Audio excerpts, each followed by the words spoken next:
vamos a hablar sobre la resistencia aerodinámica. Como habíamos visto desde el principio de la conservación de la masa, el teorema de Bernoulli, la ecuación de la continuidad, el cilindro, incluimos la viscosidad dentro del fluido, del aire, se generaron esas distribuciones de presiones, se integraron en la parte posterior y se generó una fuerza resultante que era paralela al viento relativo. Esta fuerza se genera resistencia o arrastre, esta que está acá, ¿sí? Y aquí vemos cómo actúa de manera horizontal. Es la componente horizontal de la reacción total, de la fuerza resultante. Y esta resistencia o arrastre se divide en resistencia parásita y resistencia inducida. ¿Cuál es la diferencia entre la resistencia parásita y la resistencia inducida? La resistencia parásita es todo tipo de resistencia que se opone al avance del avión por elementos que obstruyen el avance del avión. Por ejemplo, si yo tengo tanques externos debajo de las alas, los pilones de los motores, los que sostienen los motores mismos son elementos que generan resistencia. Esa resistencia parásita puede ser positiva o negativa, usualmente es negativa, porque me incrementa el consumo de combustible, pero puede ser positiva si la utilizo a beneficio mío, como el caso de los speed brakes o los ground spoilers, que se despliegan ¿para qué? Para hacer que se desprenda completamente la capa de flujo laminar y el avión pueda poner el peso sobre las ruedas y poder frenar, en el caso de los ground spoilers. O en el caso de los speed brakes, si yo estoy volando muy rápido y necesito reducir la velocidad, los extiendo. O si yo necesito incrementar el régimen de descenso, los extiendo.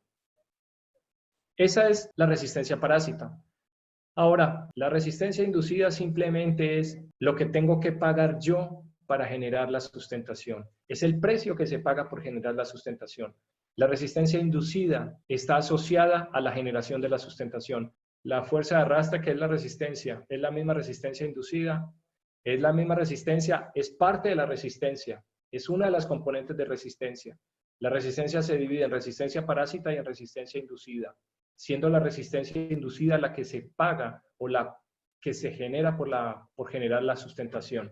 ¿Y cómo se genera esto? Si nosotros vemos esta foto, es una foto famosa, espectacular. Esto es lo que genera la resistencia inducida. Vórtices de punta de plano. ¿Por qué? Porque como la presión, la diferencia de presiones, como habíamos visto, en la parte superior es más baja que en la parte inferior, para que exista un equilibrio en las fuerzas, la presión de la parte inferior va a igualar o va a buscar la presión más baja que está en la parte superior, y eso se logra en la punta de los planos. Cuando se llega a la punta de los planos, esas generan esos vórtices característicos que ustedes están viendo allí en esa imagen. Ahora, esta es la generación de esos vórtices de punta de plano. Aquí los vemos. Si yo miro esta parte, esos son los vórtices que se están generando. Este es el plano izquierdo, se generaría de esta forma. ¿Ya?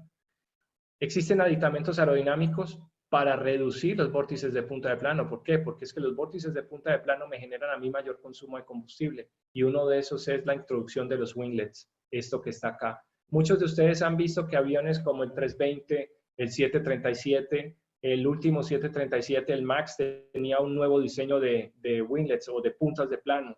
El 787 tiene, el 350. Todo este tipo de aviones tienen este tipo de aditamentos aerodinámicos que buscan es reducir la resistencia inducida. ¿Para qué? Para ser más eficientes en el vuelo.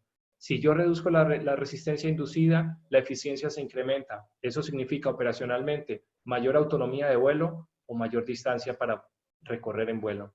Ahora, vamos a hablar de las superficies hipersustentadoras. ¿Para qué me sirven las superficies hipersustentadoras? Me sirven para reducir la velocidad de aproximación y para poder salir a vuelo con velocidades más reducidas. Es la única forma que yo tengo. Eso que me permite a mí utilizar las pistas en cualquier aeropuerto o la mayoría de los aeropuertos. Existen dos formas de tenerlas. La primera son los flaps, ¿sí? O los flaps de borde de salida que están en la parte posterior, aquí en la parte posterior del avión. ¿Ya? Yo los extiendo. ¿Cuáles son las características de los flaps? Primero, hay varios tipos de flaps. Plain flaps, split flaps, Fowler flaps. ¿Qué hacen los flaps? Los flaps lo que hacen es incrementar el coeficiente de sustentación. Aquí está. Esa es una de las respuestas. Entonces, yo puedo mantener el mismo ángulo de ataque, pero tengo un mayor coeficiente de sustentación, lo que hace que yo pueda tener velocidades más bajas. ¿Qué pasa si yo en mi avión tengo sistemas de slats? que son en la parte frontal, que los extiendo. ¿Cuál es la idea? ¿Cuál es el principio físico para la operación de los flaps? El camber del perfil, yo lo extiendo, o sea, la curvatura, la cuerda media aerodinámica la extiendo. Eso es lo que yo hago. En la parte frontal tengo los slats, aquí. Cuando yo los extiendo, ¿qué hago? Lo que yo hago es poder aumentar el ángulo de ataque. ¿Sí? Obviamente, si yo tengo una combinación de ambos, yo aumento el coeficiente de sustentación y el ángulo de ataque.